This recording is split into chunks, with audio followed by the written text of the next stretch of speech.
Hey guys, what's going on? Welcome back to the Modern Entrepreneurs Book Club, which is a space where we read books and we talk about it on our entrepreneur journey.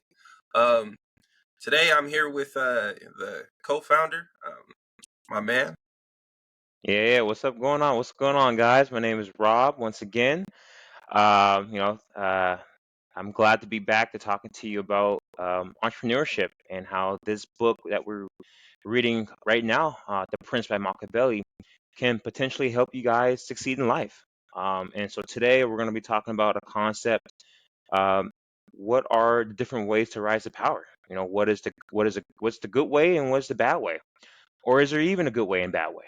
So that's what we're going to be talking about today with my co-host here, Patrick, and let's take it away. Okay, so before we started, you kind of put together the blankets of this, right? Where there's a good way and a bad way to rise to power. Do you want to kind of break that down? What does the good way to rising to power look like? Yeah, yeah. So, I mean, again, good and bad is very subjective, right? So it really just kind of depends on who the individual is, what your morals are, and really how you were raised. I think a big factor in an individual's moral compass is how we were raised, right? A lot of our traumas or a lot of our habits were formed in early childhood development, and it's up to us either to change them or be a slave to them. So when it comes to, again, good and bad, it's very subjective. And I'm just basing this off my own moral compass. But, a good way to rise to power is to keep relationships, right? Make sure you don't burn your bridges, and make sure that while you rise to power, you're well respected, and you do it off your own merits. And the bad way, I guess, is being very cutthroat, not caring about what other people think or how you feel about other individuals, and just stepping over them to rise to the top. Again, it's very subjective. Some people might like the latter, and we're here to talk about it. In your own personal entrepreneur journey thus far, where we are right now, do you feel as if you've done the good way or you've done the bad way, or maybe it's a mixture of both? How do you feel about your own personal journey? Yeah, me in particular, I was always taught, especially as a young kid, to never burn a bridge. You always want to make sure that uh, you leave on a good note. That being said, because you never know what somebody might do later in life, and you're able to capitalize off your reputation, and also off your past experience with somebody in order to, maybe get a new job or, um, you know, uh, be get ahead of the competition, right? Like, put yourself in a position to where they consider you first, than your competitors. So I always go through life making sure that I leave on a high note, and I'm able to return back in good terms. What about yourself? Well, personally, I think, to kind of echo what you just said, right? It's doing good business. Doing good business begets good business, right? Now, I'm a little bit conflicted though, because in the reading, right, when it goes through what the quote unquote, wrong way to rise to power is, right? The unethical way to rise to power. When I was reading the passages No, and all what is that though? You said that was kind of a blanketed statement. What does that mean? to do you mean to What's the rise to power wrong way? in the In wrong s- way? So it saying? means by like unethical means, right? To be merciless, to cut out and eradicate any forms of opposition, right? Hmm. It's the matter of like by what's it called, by candle by crook. I forget what the exact word is, but basically it's by any means necessary, right? Hmm. Now, I think that it's kind of like this, right? Can you play a game if the other people don't follow the rules? Can you win the game if other people aren't following the rules? In Of business, course, I think you there's can.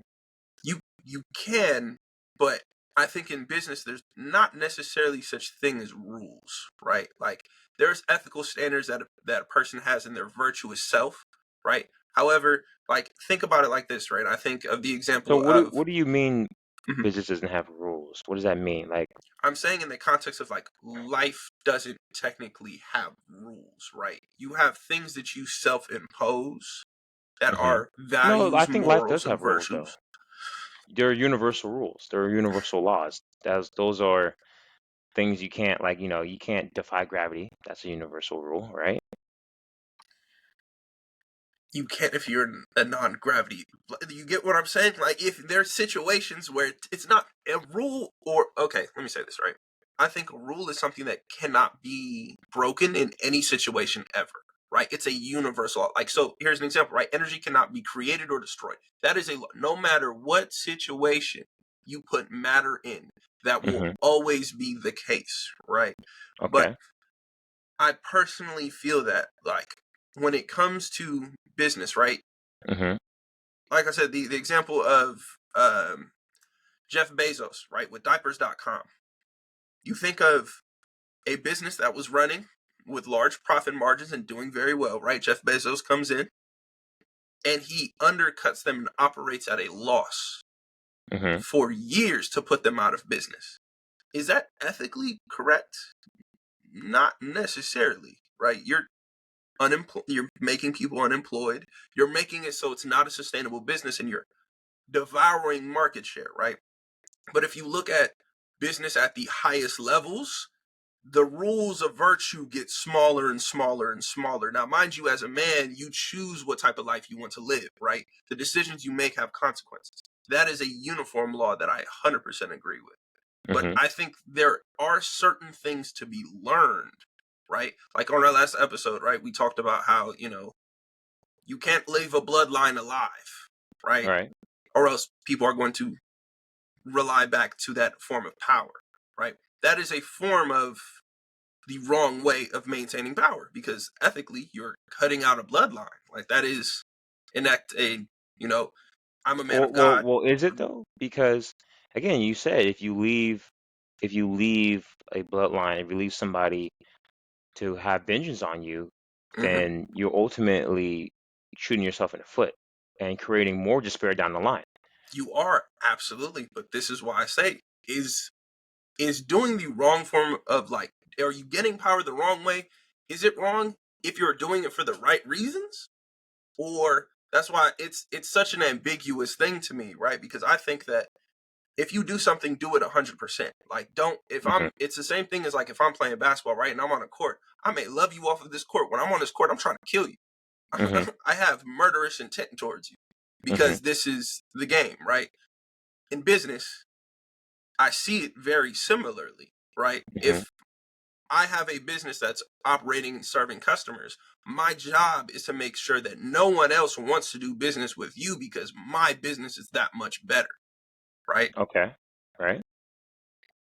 How I go about doing that is dependent on, my personal strategy, but it's still the matter of being merciless in the wrong kind of way, right? When we're reading in the book and it's talking about how it's like he gathered all of the people that had the centralized power and in one fell swoop killed them all, right? hmm What is the purpose behind doing that? Well, it's So no one could because oppose him. No one could and challenge you're him. creating a power vacuum, right? hmm You could say similar to, let's say, for example, you went and got VC funding, or not even that you got VC funding, but let's say you got funding from somewhere, right? And you were to run ads, or you were to buy up all of the market share of all the ads surrounding a certain business and drown them out. That's creating a power vacuum.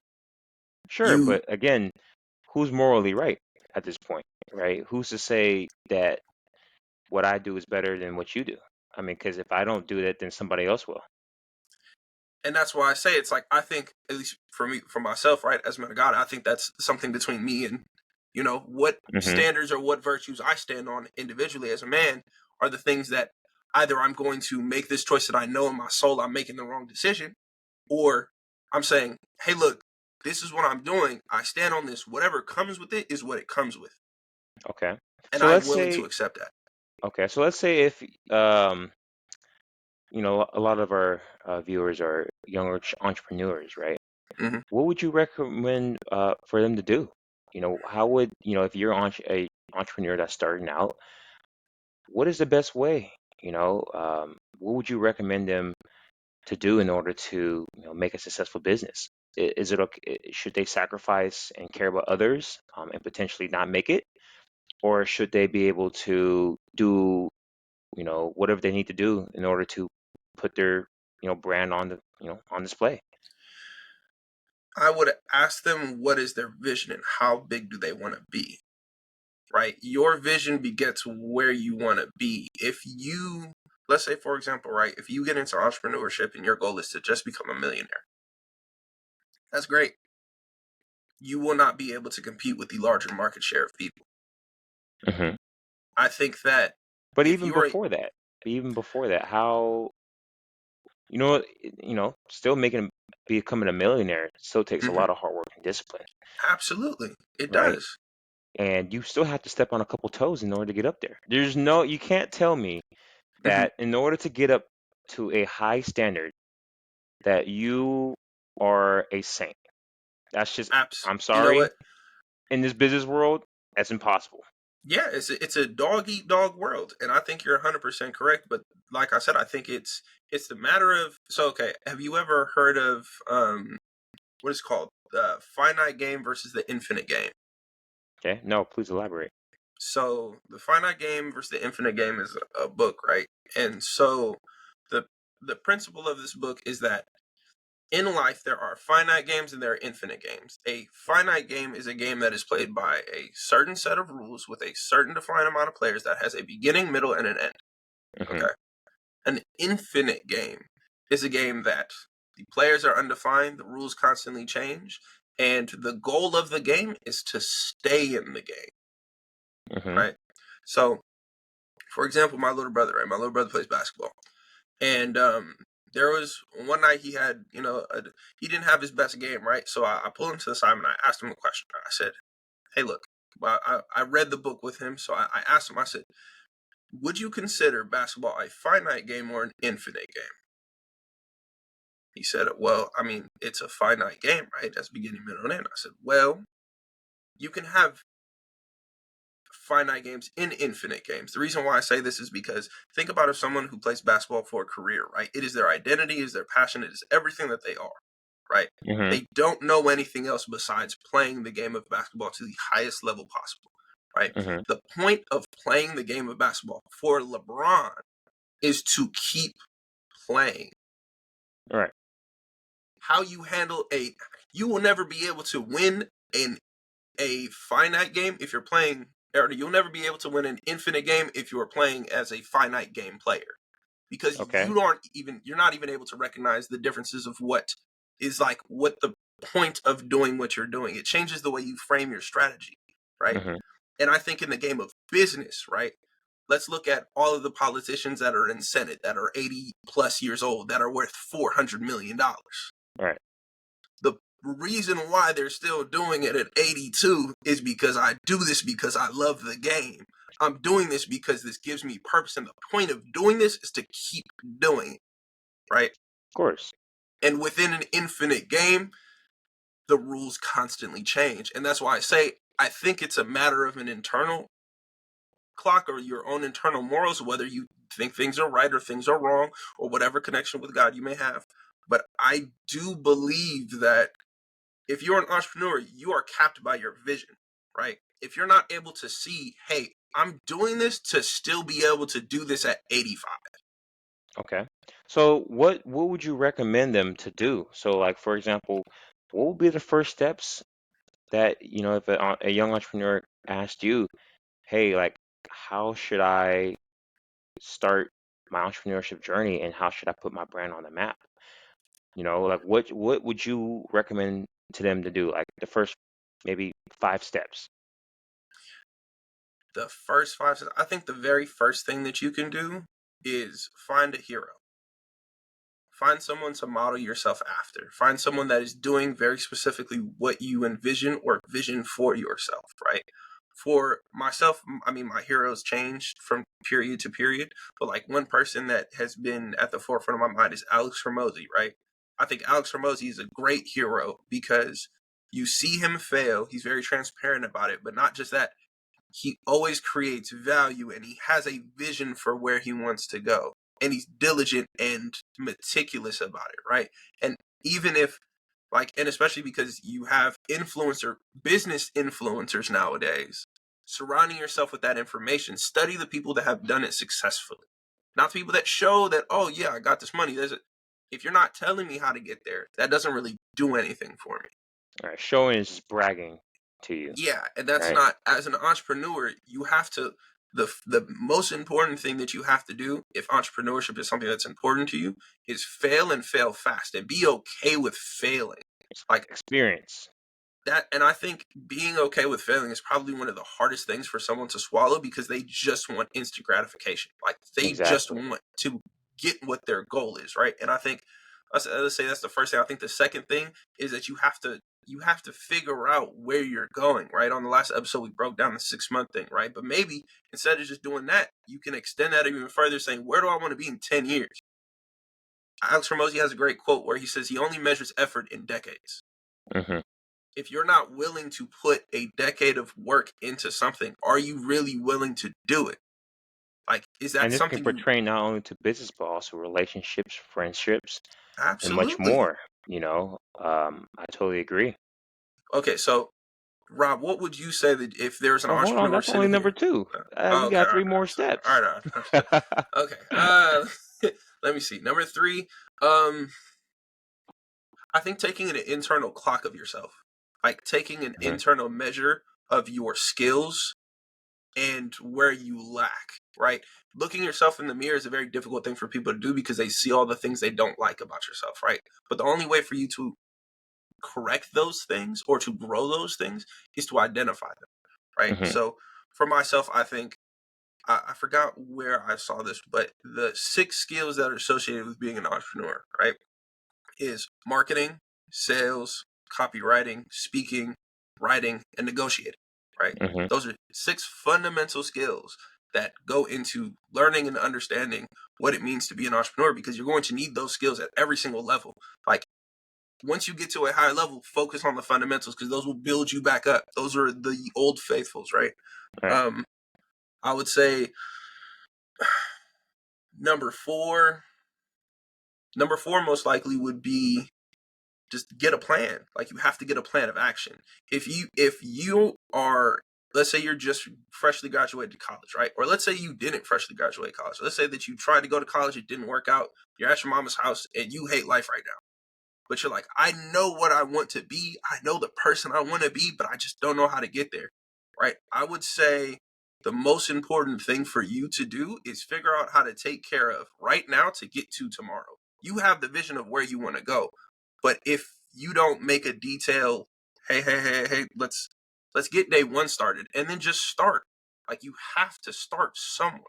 And it's okay Hmm. if you fall off the wagon. It's okay if you miss your routine or whatever you're dedicating yourself to.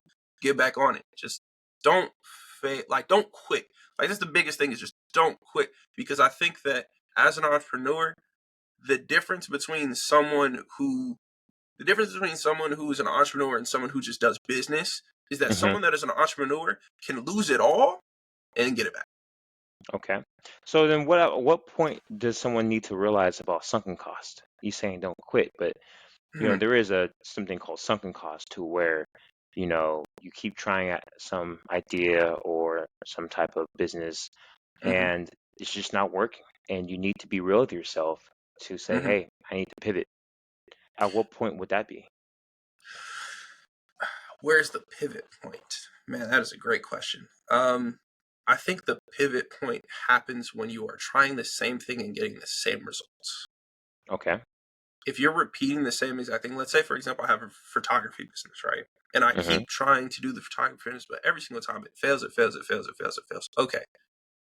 After like the third or fourth time, I need to probably do an internal dialogue of, okay, I'm doing something wrong. Like you have to take responsibility for the errors. And that's where having a hero or even having people around you, surrounding yourself with like-minded people, that's Hmm. super, super important, is bringing people around you that not only push you, but also want better for you, right? Hmm. Like having a council of people. I have people that I personally call where it's like, hey, look, I have this, they're their own entrepreneurs, they're on their own journey, right? But I'm like, hey, look, I'm doing this thing and it's not working. Something's not right. Right. What do I need to do? And sometimes, I mean, for me, it's faith. At times, I lean on faith to be able to, hey, what am I doing wrong, God? Like, how can you direct me? And typically, I get a pretty solid direction Hmm. after that. But having people around you that have succeeded, and even having a mentor, right? Having a mentor is super, super important, because Hmm. having a mentor is having access to someone who has done what you want to do and can give you advice for how to get where he is, because he's done it Hmm. successfully, or she, whichever. Right? I have female Or mentors too, they. Remember, or they. You're right. You're right. 2024. Yeah, 23. Yeah. But yeah. So like, whoever it is that is the person that you go to, that person will typically give you advice. But at the same time, it's still, I put it like this, right? I know you traded in the markets for quite some time, right? There's a point in time for myself where I spent a lot of time studying the markets. And me and the homie Dante, um, we, there was something that we would always say where we didn't coin the phrase, but basically, like, it's a high conviction play, right? If there Hmm. was something that you're like, I feel it in my soul, like there's something about this that's telling me to just go, go, go, go, go, go, go, and I can't put a word on it, right? Hmm. Him telling me this is a high conviction play for me. I'm not, I don't like this. I know this is gonna go. Oh, I've had many of those, and goes the other way, especially We've had playing it go the options. other way, but there's a lot of times where we didn't listen to that gut True. instinct, Hmm. and I mean, like, bro, And I think a I've, lot of yeah, and I think a lot of people need to realize that your gut instinct.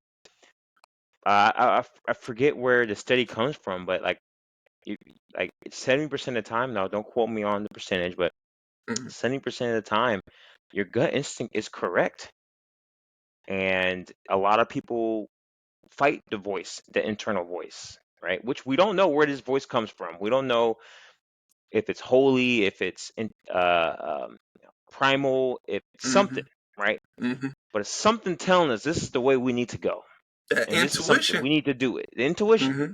right? So that's the fourth one. What about the fifth one? Um, it's the fifth one. I would say just keep going. It's a lifelong journey. If you take a 3 year gap, if you gotta go work at Uncle Joe's at the factory and stack up shit, right? In the words of the late great Almighty Blizzo, stack shit, stay low, disappear, right? I personally have changed that mantra to inspire, because he disappeared, and but he inspired me, right? Stay low, stack shit. Like, just put your head to the grindstone and work every day. If you're at a job from 9 to 5, on your breaks, bring a book to help keep that focus, keep working. Like, you have, let's say you work 9 to 5, you spend an extra 2, 3 hours getting ready, getting back and forth from work, right? About 12 hours, there's 16 hours of a working day. You got 4 hours in your day. How you choose to spend the 4 hours can make a difference between you being complacent in where you are and getting to where you still want to be. And how do people usually spend their 4 hours? You know, who are complacent? What do they do? Typically, I mean, you spend it on social media, on the phone with, a shorty, on, like, distracting yourself, honestly. Hmm. And the reality of the matter is that you have to make a conscious decision. You have your subconscious and you have your conscious mind. You have to make a conscious decision to get to where you want to be. If you Hmm. don't do the work, no, what is it called? There's a great quote that I heard where it basically says that the day you become a man is the day you realize no one is going to come save you, Oh yeah, that's. I mean, that's men. That's men being born into this world. We don't bro. have help. No one is going to come Especially save you. as a man, especially, you have to do the you have to do the work yourself, right? We Yeah. don't get second chances. We don't get free handouts. You have to work, and you have to Mhm. make something of yourself. Mhm. And I 100% agree about your five, your five different orders or five different ways that entrepreneurs should, um, you know, uh, rise to power in that sense. Um, you know, now there is multiple different ways to do things, and there's not one way that, you know, is the best way. Mhm. Um, I guess my five would be in this structure would be one, first and foremost, ask yourself, is this something that you want to do, right? Because this isn't something that you can just hop in, hop out of. It's a commitment, like you said, right? It's something that you have to spend every day working at. Just like we talked about previously, no one can force you to do this. You have to be willingly and you have to want to be an entrepreneur. Um, if someone is pushing you to be an entrepreneur, you're just not going to lack the motivation. You're going to take one mistake, one fault, and you're just going to be discouraged and you're going to give up and never look back at it again. Whereas if you want to be an entrepreneur, this is what it takes. There are days where you don't eat. There are months where you don't eat. There are Man, years where you don't eat. man, You're on that beans and rice for months, and bro. then you hit big, you hit that lottery ticket, Mhm. you eating steak. But that's the beauty of entrepreneurship is that Mhm. a regular 9 to 5 person will eat chicken every day, Mhm. right? When you work out at your entrepreneurship and you get to that point to where you switch from eating beans and rice to eating steak every day, you you enjoy that steak because you know that damn beans and rice, you ain't never going back to that, you know? But it's not saying that you might not ever go back to that, Mhm. but you know that once you ate that steak, you can do it. Because you earned it. You earned it and you can get back to it. And that's the beauty of entrepreneurship. It's like, hey, once you've done it once, you can do it again because it's just Yeah. experience. It's just Mhm. experience. So that would say that would be my first step is just really asking yourself, telling yourself, is this something that you want to do? After that, I would say, just like you said, set your goals, right? And set these goals maybe a decade from where you are right now, and then work backwards. Work backwards and and break these down into macro steps and into micro steps, right? And then really take initiative. You know, these things are not something that you can just do once or twice. You have to do it every day. You have to read every day. You have to put the knowledge that you've read into real life situations and learn from if this method works for you. If it doesn't work for you, you have to put yourself in these situations and commit to it, right? Here's an example, my AI business, right? Man, I'm going to college campuses every day, talking to students every day, talking to anywhere from 30 to 50 students every day. I can't even remember. When I get home, my brain is so swollen from talking to people. Because talking to people is a very draining exercise. You don't really realize how much brain power it takes to just interact with people Mhm. on a daily basis. And so, and then telling yourself that, hey, this will work out because all you have to do is just keep consistency, right? Stay consistent, put in the work every day, even if it's a little bit, just like you said, even if it's just a couple pages a day. Oh, Daily deposits. this daily deposits. As Mhm. long as you get that done, you're going to build a habit. You're going to build a good habit. That good habit is going to equate into, the results that you want to see. I would say after that, cut off the BS. And I can't swear on here, but cut off the BS. Uh, change your friend group. Mhm. Uh, um, stop drinking. Stop Mhm. smoking. If you're an entrepreneur, you're wasting money where money can be going towards a better cause, right? you're not missing out on anything. It's gonna if this is not your path that you want to work you want to work on, and you maybe take a month or two off from partying, drinking, smoking, hanging out with friends, sustaining from uh, um, women, it's still gonna be there when you come back. It's not going anywhere. But I'll tell you this though, if you succeed, guess where you'll go? You'll go to another country. You'll go and party with the rich and fabulous. You will go and buy that new house, that new car. And do you know where your friends will be? Still over there drinking, smoking, and partying at that bar, right? They're not going anywhere. If you don't make the conscious decision of changing your friend group, or in the book, finding new allies, right?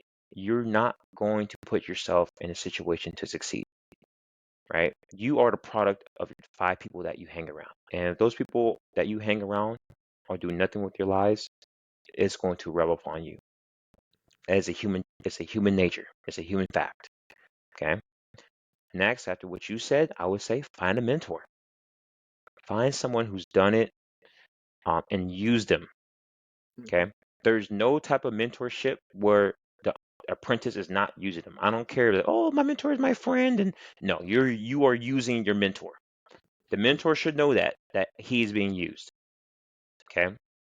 It's a relationship to where the apprentice is gaining knowledge from the mentor, and the mentor doesn't really get anything back other than the satisfaction of, hey, I'm changing this kid's life, right? And I think there's also something to be said about you. The more you teach, the better you know. oh, of course, To yes. you tighten up your own fundamentals because you're able to distill your experience into a new person. So I think it is a multi beneficial arrangement. It can be if Well, done I think properly. that in a sense that in mentorship though, Mm-hmm. now a lot of times it's different because mentorship you're not teaching, you're just giving guidance about guidance. Mm-hmm. But a lot of times mentorships, like people will say, um, you know, guide them like, hey, these are the things that you should do, and they won't do it themselves, right? They won't stick to what they say, but they will tell someone else not do it because they are trapped by their own vices. It's happened to me before where I've told somebody like, hey, don't do this, and then I've done it because I'm like, again, you want people to succeed, right? If Yeah. you are a person of a good heart, you want people to succeed, and so you're trying to have them not go into the pitfall that you are subject to yourself. Mm-hmm. Again, but that's neither here nor there. And I think that's number 4. I think I have Yeah. one more, Yeah. One right? more. Got one And more. so the fifth one I would say is just believe in yourself. Believe in yourself. If you don't, this is what my dad told me. My dad told me, he said, if you don't believe in yourself, who will? Mm. That is the fundamental rule that I live by. Mm-hmm. Is I always believe I'm the most cockiest person that you'll ever meet, and I don't care. I He's don't not care. lying. You know what I mean? I am cocky. I'm selfish, but you know what? Mm-hmm. That's because I believe in myself and I know the value that I can provide to others, and what I can provide to others, and even myself, right? Mm-hmm. I know that I have you have to be selfish sometimes, Mm-hmm. right? You have to be cocky sometimes because if you don't, you're gonna get trampled over, Mm-hmm. right? You're gonna be discouraged. You have Mm-hmm. to know that even in your lowest of lowest, you are still a king. You are still valued at a high level. Mm-hmm. Because if you start to have that thought process of I'm not worth anything, or I'm below this, I'm below that, it will rub off and it will reflect on everything that you do. You And then manifested. you manifest it exactly, Mm-hmm. right? Um, Mind over matter. So yeah, those are my 5 steps that if uh, and a lot of entrepreneurs actually reach out to me, but if I were to talk to a young aspiring entrepreneur, I would tell them these are your 5 steps which you need to do. You need to do that. What do you think? I mean, I think those are a great 5. I wish I heard those 5 about 10 years ago. That would have been a great start for information for me. Um, yeah, I think that, like you said earlier, right? Everybody has their own experiences. Everybody has their own journey, right? Like, no two people's experiences are going to be exactly the same, right? But I think that those are really good places to start, especially when it comes to someone that's really, really young. Because the one thing, like I tell my sisters and my sister and my brothers this all the time, or when because they're about between the ages of 16 and 18 now, right? And I'm like, hey, remember this before you go to college. Just always keep this in the front of your mind. Me and you are competing for the same job. You have no experience. So you need to figure out what your edge is going to be. Because, like, I think this is, I think this kind of encapsulates the message I'm trying to get across, right?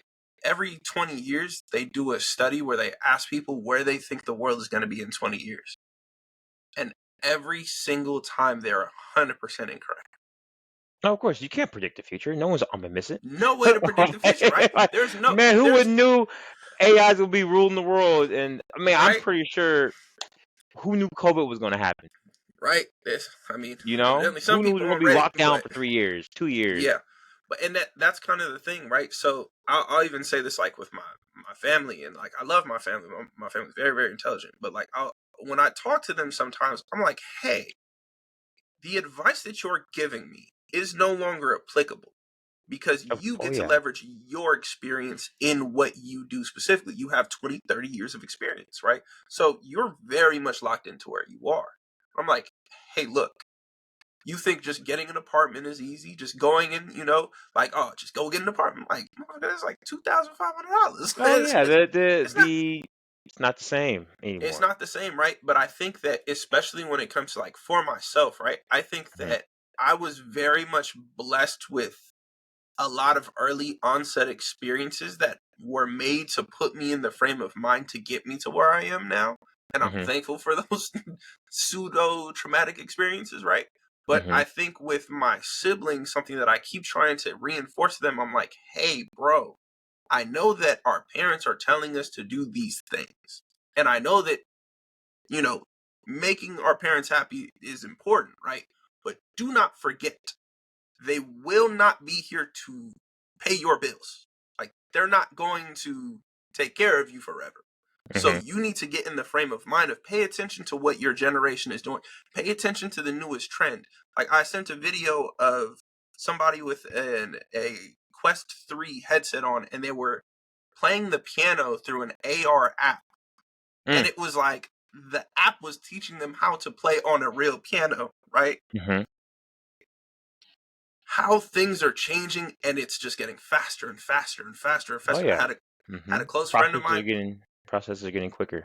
right? I had a friend of mine come to me and say, "Hey, I'm thinking about going and getting my master's in Spanish." And I'm like, I sent her a video of someone of HeyGen, which is a software that basically makes it so you can automatically translate in your native voice Hmm. and that of a native speaker. All right. So the tasks that were um, you know, prevalent, I guess, back in the day, that took a lot of work Hmm. is starting to become mundane. Like why do I need to go like learn Spanish when I could just talk to an app and como estás, and he'll say, I don't know what como estás is That's what, just, how you that doing? means, like, how are you doing? That means, how are you Okay, doing? yeah. Yeah, so like, Woo! how you doing? Yeah. Woo! Spanish But one.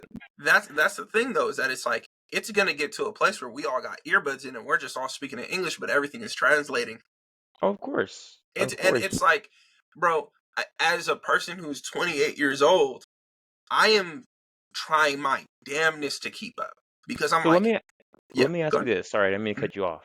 It's okay. I want to ask you this. Mhm. When we get to that point, would that be considered one universal language? It wouldn't be called English. What would that language Ooh, be?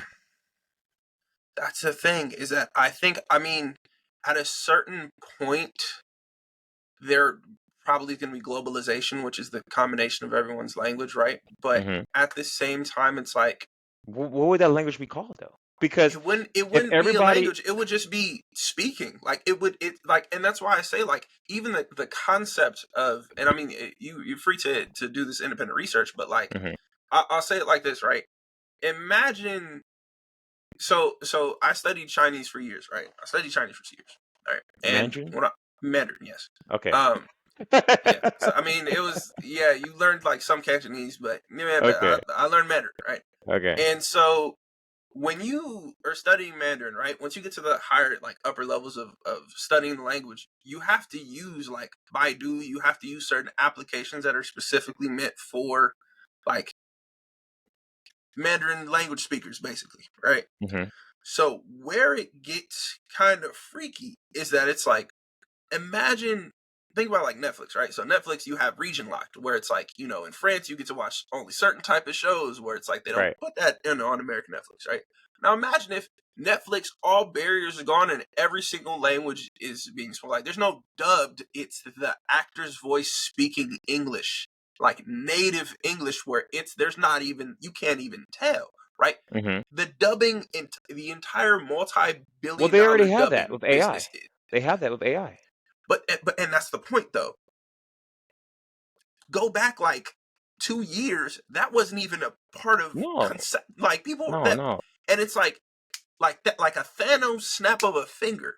Businesses and industries are disappearing, and even with what you're doing, right? As an educator, as a tutor, you can use your services and you know get tutoring for people that can't afford to pay a super $50, $700 some an hour tutor, but you can get the same quality of teaching, right? Right, Like, right. Well, so my platform, Fetch It. mhm, We aren't a tutoring platform. We are a mhm. learning platform. Learning platform, right? Learning platform. Yeah, yeah. Hmm. So, we want students to learn, right? Hmm. In their specific way. We Hmm. know that each individual learns differently, right? And a Hmm. lot of individuals, especially students, aren't getting that help that they need from from colleges. So we Yep. wanted to be able to provide them a resource so that way they're able to interact with our learning platform and ask questions that they are too afraid to ask in class, or they're not Hmm. getting a concept right. They can ask the platform, or if the And teacher's going too fast and they missed the notes and they just wrote down one or two sentences. Hey, I need to get a more in-depth knowledge of whatever that we talked about in course. And the beauty of that's this, oh, sorry to cut you oh, sorry about that. And the off. beauty of this Mhm. is what we try to tell students is, hey, you won't need to pay for a textbook anymore. Mm. Colleges are charging you hundreds and hundreds of dollars for a textbook. Why Thousands. get a textbook where the main purpose of a textbook is to get more in-depth knowledge of whatever you're Hmm. studying, right? Hmm. But you have to scroll through hundreds and hundreds of pages Hmm. where you can just get that information quicker, Hmm. instantaneously, and learn Hmm. at a faster pace and get back the time that you want, right? Have Hmm. more time to do what you want to do. Hmm. So that's the solution that we're providing for students. And that itself is, I mean, revolutionary in education, right? You're. Education hasn't been touched. Hmm.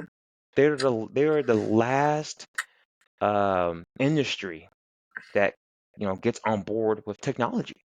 Yeah. I mean, students are just like, especially during COVID, man, like Hmm. they're lost. They're Yeah. lost. That's 2 years of just literally almost 3 years of people not getting the right education that they need, and Hmm. then throwing themselves back into a college atmosphere and expecting everything to go hunky dory. And they're paying out of And they're pocket and going paying. into ridiculous levels of debt for that Exactly. exact thing. Hmm. So And we want to provide a solution. that I think is a great solution, but it's also just an example of just the revolution of how fast industries are changing, right? Like you Hmm. implementing that into the education system is not only just bringing immense amount of value, but it's also like if your life's purpose was to become a tutor at 18, and let's look at Fetch It in 10, 20 years. What is that going to look like? Oh, I don't know. I But don't know. I honestly, I can't tell you. It will pertain with education, or it will mhm, utilize the latest and most advanced technology. But technology changes every 6 months. it It changes every 6 months. But remember, like you see, kids are on iPads nowadays. My little cousin that's 6, 7 years old can use an iPhone better than I can. Yeah, better than, yeah. And the dude got a cognitive the cognitive equivalent of a squirrel. Yeah, And they but use an that's the iPad.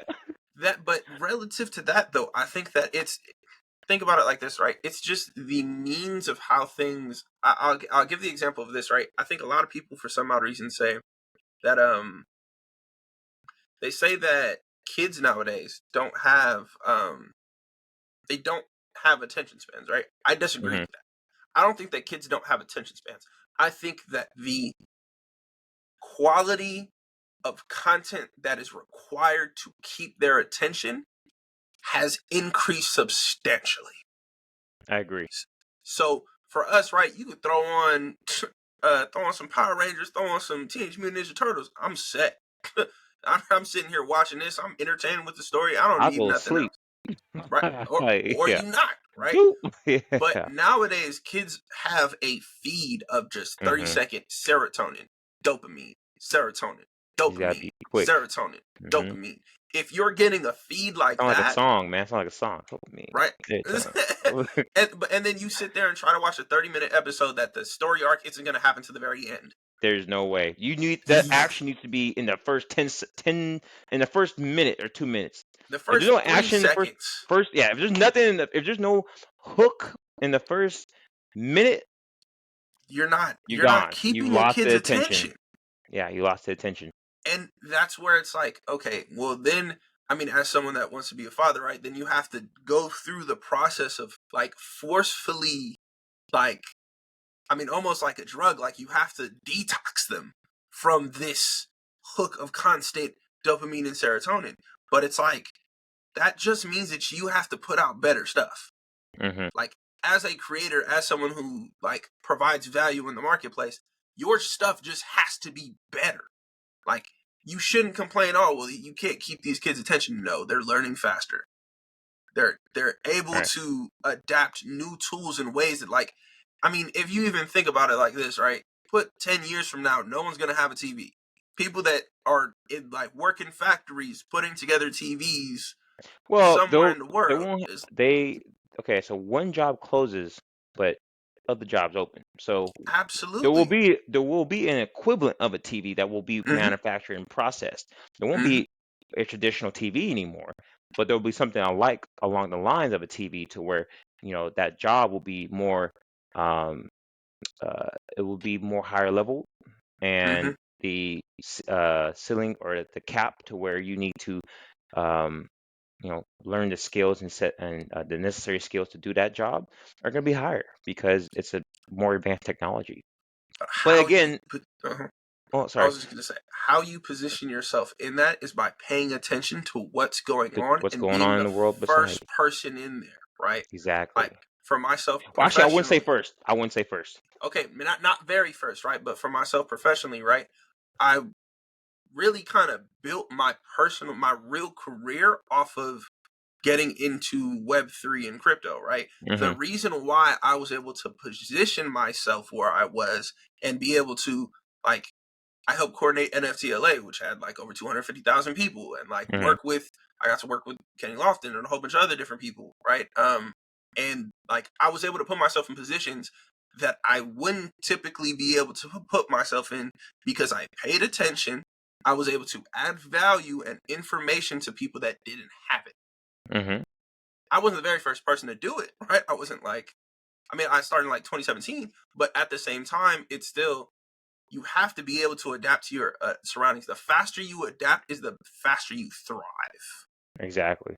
And focusing on instilling those skills specifically into my siblings is paramount to me because I'm like, yo, my career path or field has changed drastically. And it's taken a lot for me to adapt. I know a lot of people my age that are like, yo, bro, I don't even know what I'm doing at this point. Hmm. Everything that I've tried is just falling through, or like I just don't have a designated future to build to. right? Mm-hmm. And it's like, if it's that way for someone who's 28 years old, right, who has, let's say, 5, 6 years experience in a field, imagine what it's going to be like being 18. You're putting in all your job applications, and everyone's like, you need 5 to 10 years of doing experience in this specific thing that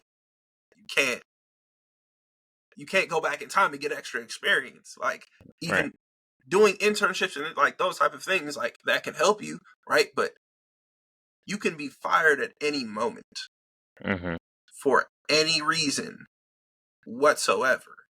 There is not a real job security when you're working for someone. Like, No, never. the Never. context of job security is not very real. But those are lessons and idioms that you have to unlearn in younger generations, or else da da da da, da, and they're gonna fall through the same traps, Exactly. exact Exactly. same traps. And that's not Well, something hey, that, like, I want for my family. okay. Well, hey, let's just to wrap it up.